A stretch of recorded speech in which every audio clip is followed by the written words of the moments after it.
of a sudden. Fuck these episodes! I didn't think Fuck you, Suzaku!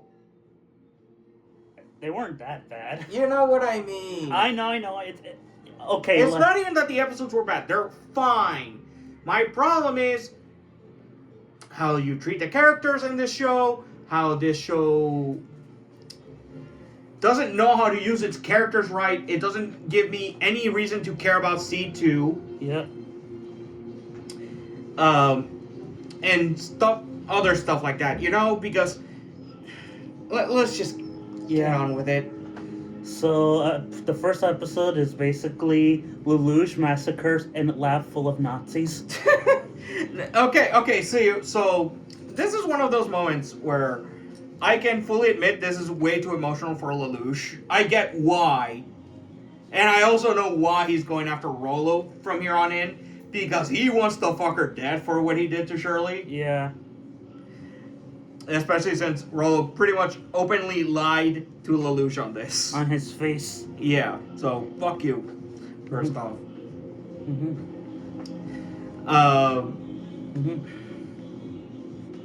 We get to see the fight between pretty much a massacre, literal massacre against the entirety of the Code Geass Order.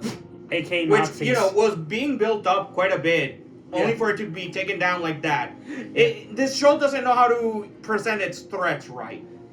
Oh yeah, definitely.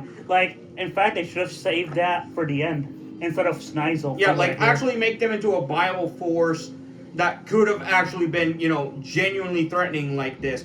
But they literally had nothing. This is my problem with Geass in general. Yeah, it's kind of like the King Cold effect, where Cold doesn't need to be there. He just goes there and dies. Exactly. Fuck you.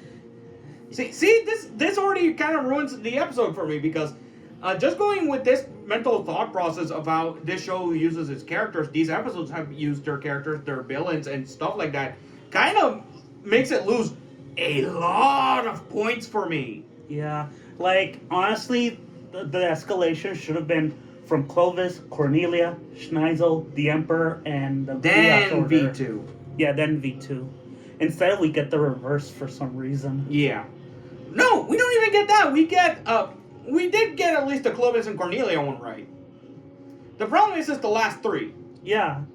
Because instead of having it be Schneisel, the Emperor, and V2 / the Geass Order, it's V2, the Emperor, and then Schneisel. Yeah, which makes no sense from a escalation perspective. Yeah. No, spoiler alert. Schneisel is technically going to be the big bad for the final parts of the show.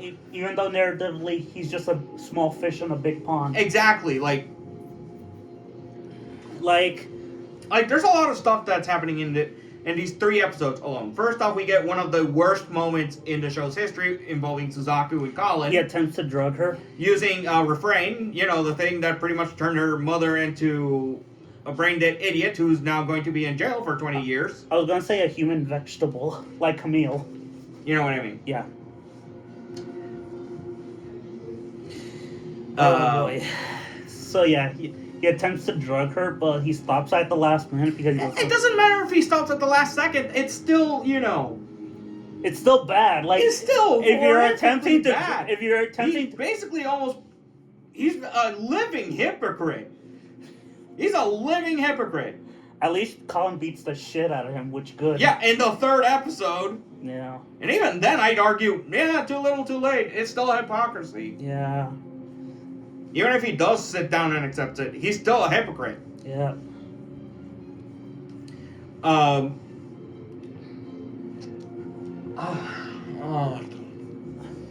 So during this massacre of the Geass Order, we get to see one last time that stupid motherfucking nightmare demon that ended the first season, the Siegfried, as it's called. Yeah. The spinning top of doom. Yeah. That's how I like to call it. Piloted by V2, it actually does do quite a bit of damage all throughout. Basically almost takes out Rollo's nightmare frame, but really that was part of the plan with Lelouch to, kill two birds with one stone. Mm-hmm. Even though that failed epically. Mm-hmm.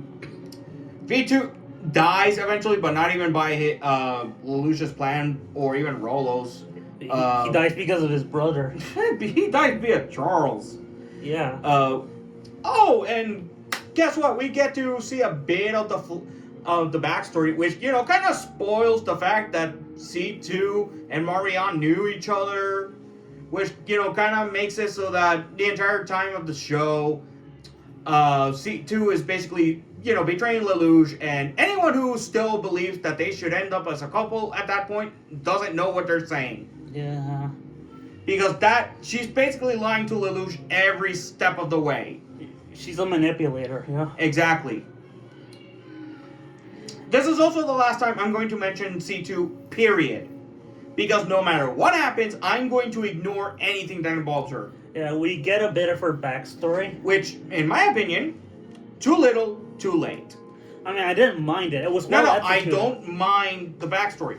I wish it had been done in, the first season so that I could, not go with this, rant on her not being part of the show. Or if you have to show it in season 2, at least incorporate Mao into season 2. Exactly. Like, God damn, they genuinely fuck up with this show so often.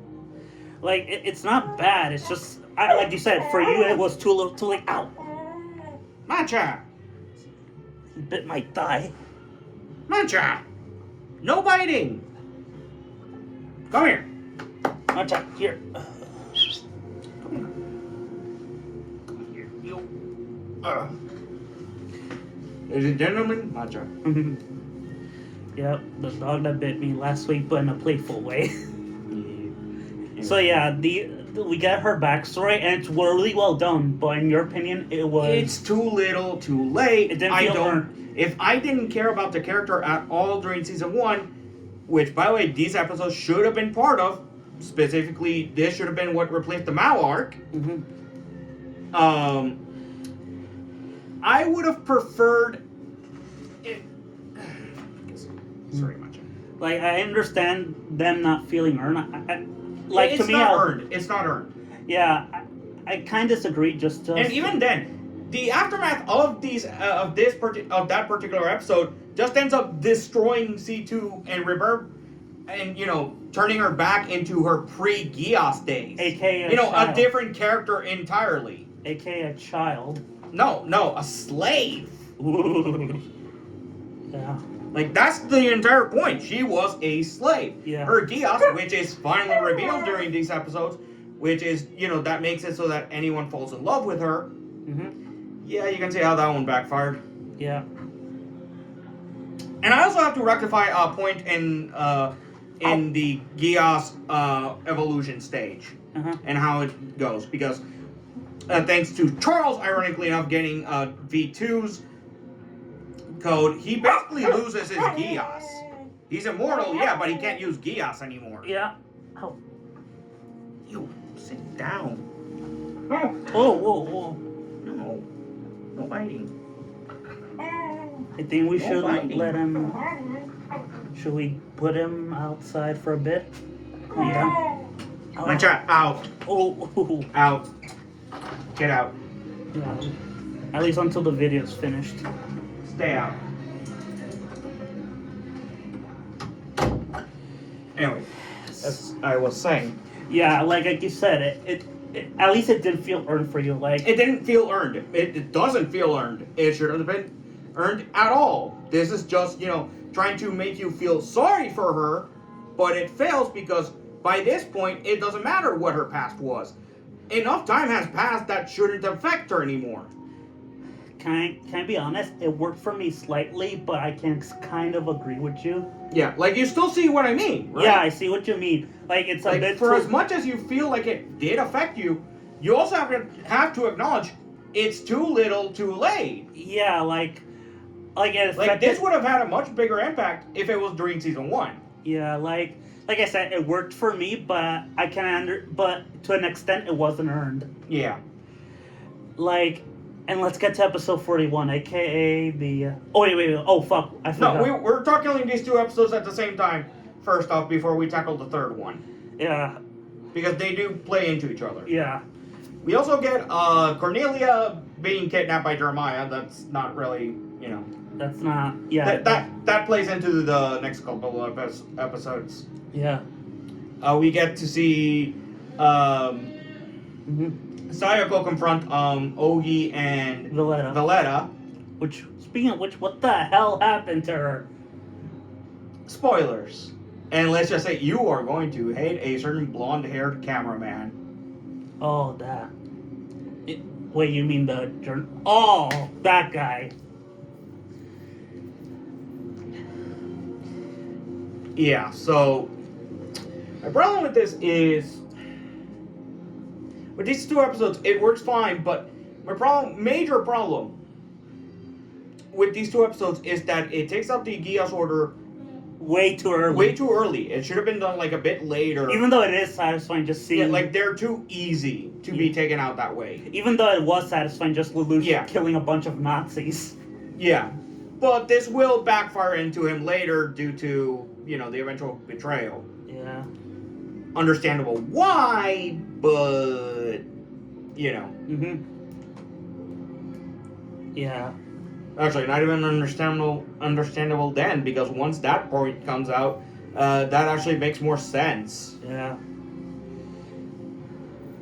Yeah, never mind. Yeah. Again, a lot of problems with, continuity fuck-ups. Yeah. But here's also the thing. You don't get to really know V2 that much. Like, his character, who appears randomly out of nowhere. He's just an evil child. Evil, immortal child. Yeah. His brother's no different. He's just an evil emperor. Yeah. Like, at least he grew up. But here's the thing. Again, like I said earlier, you don't get to know V2 that much. And that kind of feels like a failure of the show. Yeah. Like, he's introduced during season 1. Like, his character was kind of pointless. His character was kind of pointless.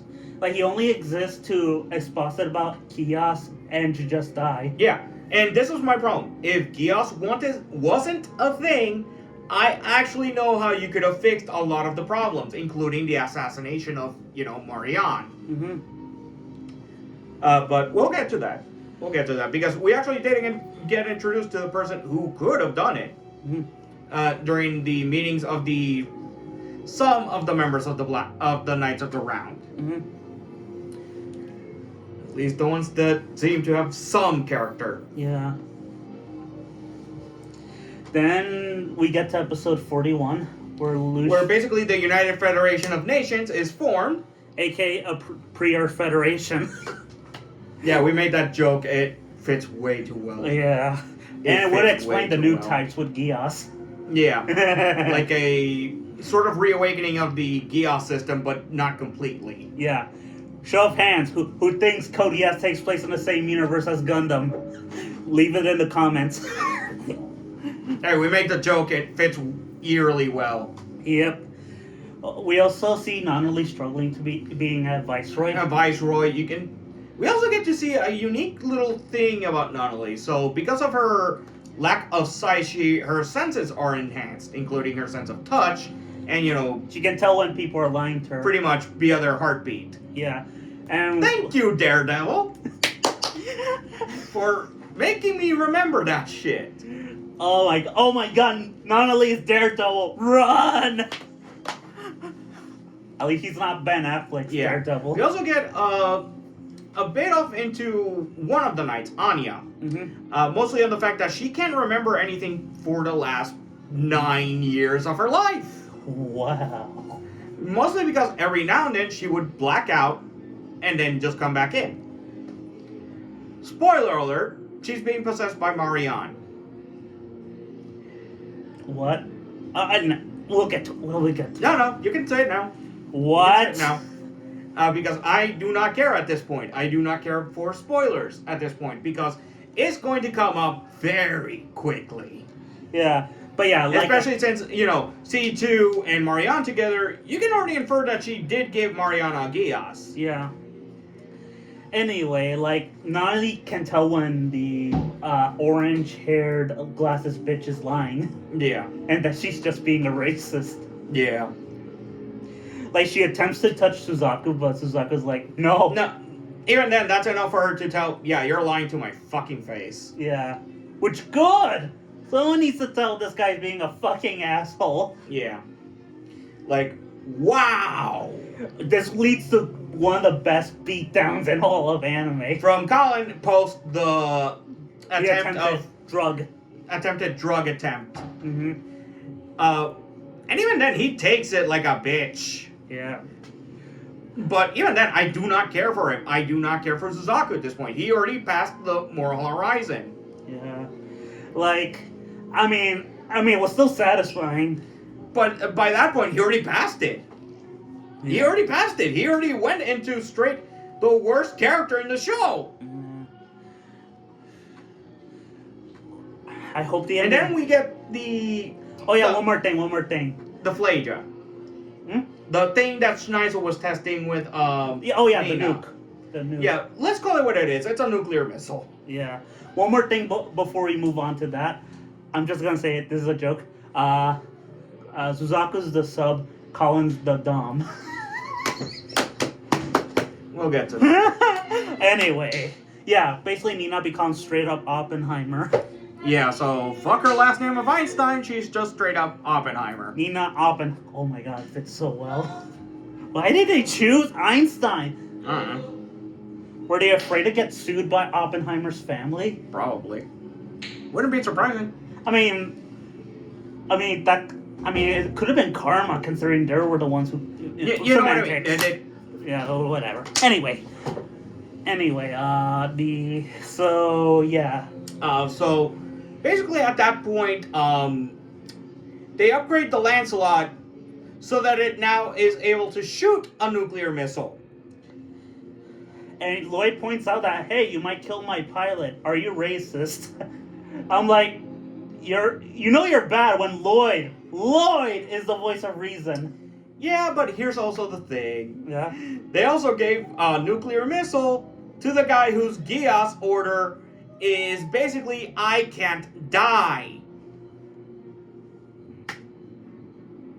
So if at any point he's threatened to, either surrender without fighting or launching that godforsaken missile, or fighting and launching that godforsaken missile, you know where it's going. Yeah.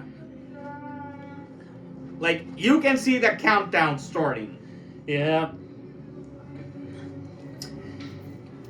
We also get into, let's face it, Lloyd does make a mention that he also messed around with the Gurren. Mm-hmm. To the point where it's finally into its final form, the Gurren Satan. Mm. We won't be seeing it quite yet, but, once we do, let's just say, once again, Colin will only lose by the power of bullshit. Yeah. Yeah. So yeah, then the Emperor challenges, Lelouch after somehow escaping from the Sea world. Let's call it what it actually is. The collective consciousness. Yeah, aka from the Persona series. AKA instrumentality from Evangelion. That too. But I prefer the collective consciousness from Persona. Yeah. Because that one actually makes more sense. Yeah. Especially with the fact that he quite literally, word for word, says, I am thou, thou art I. Yeah. So the episode ends with Lelouch calling Suzaku to protect Nanali, which I'm like... Which, this is going to backfire so bad. Yeah. Which, dude, like, I know he... Well, no, it doesn't even end like that. He'll do it on one condition. Basically, one condition. That is... You will come straight to Kururugi's shrine, motherfucker, so I can beat the ever-loving shit out of you. Yeah, even though you're a fucking psychopath. Yeah, and this will also go into quite a bit of Suzaku and Lelouch's backstory. Mm-hmm. In the sense that Suzaku is more of a might makes right kind of deal, and Lelouch is a might for right. There's a difference. Yeah, there's the difference. So yeah, I enjoyed these episodes, but I can see why you would hate them. Like, some of it did feel unearned. especially with the C2 shit, the Gias order being taken down so unforgivingly quickly, Yeah. and V2 as in general, he was wasted. He was just there. He's King Cold from Dragon Ball Z. Yeah. Oh, spoiler alert! King Charles is now immortal because he took V2's code. Yeah, it doesn't matter. Good luck killing him, Lelouch! Yep. I hear he does, whatever. He does, but again, it's via the power of fucking bullshit. Granted, it's good bullshit. Yeah. Well, I can't accept good bullshit. Like, for example, in Dragon Ball Z, I can't accept fusion being bullshit. But yeah, like, I really enjoy these episodes. I give the first two a 8 and the third one a 9. I'll disagree with you with the first two. Because they're part of each other's bullshit. They each collectively get 4. I understand. With the last one, you said you gave it a 9? Yeah. I'll give it a 7. It wasn't the worst of the bunch, but it was also setting up characters, you know. Yeah. Mostly just the Knight of 1 and the Knight of 10. Yeah. Luciano Bradley, aka the Knight of 10, otherwise known as the Vampire Britannia. Yes, he actually lives up to that stupid title. An extended media! Fuck you! Also, can I just mention this? I mean, this is something I noticed in the last episode and this episode, but is Colin being sexually harassed by the guards? Yes. Because she mentions, well, you want to take advantage of me? It's like, what? Oh, no, it's not even that, because here's the thing. And this is something this show tries to do in order to prevent a Lelouch Colin scenario, which we both know that's already, too late. Yeah.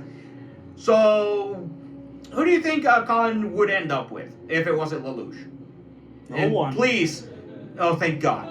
Because they try to pair up with one of the knights.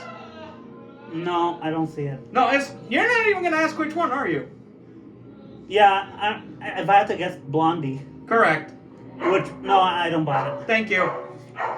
You and anyone else who's watched this show all the way from beginning to end already knows that it's basically, Lelouch and Colin all the way. Yeah. In fact, the final thumbnail is going to be, of these vlog series, going to be Colin in the Zero suit. Thank you. Yeah. So yeah, these episodes, I enjoyed them, but I can understand why you hate them. Especially the first two. Like, those... Some of it didn't feel or not. Oh, yeah. You did. And this also goes, again, into my thought process with, C2. She's just a waste of a character. Like, she would have had a point during the first season, and that's it. And even then, just on episode 1, where she's introduced and killed off. You don't have to make them immortal. Yeah. Oh, yeah. If anything, it would have been much more interesting. Yeah. Much more interesting if you were just fighting each other with the Gias. Like, just no immortality shit, just that. Yeah. So, yeah. We'll continue. Hey, let's... Want to continue with episodes 44 to 46 in Monday? Sure. Yeah, and then we can finish it on Friday next week. Sure. I need this. Yeah. So yeah, look to the finale of Code Geass for 2 days next week. Yeah. Bye. Peace.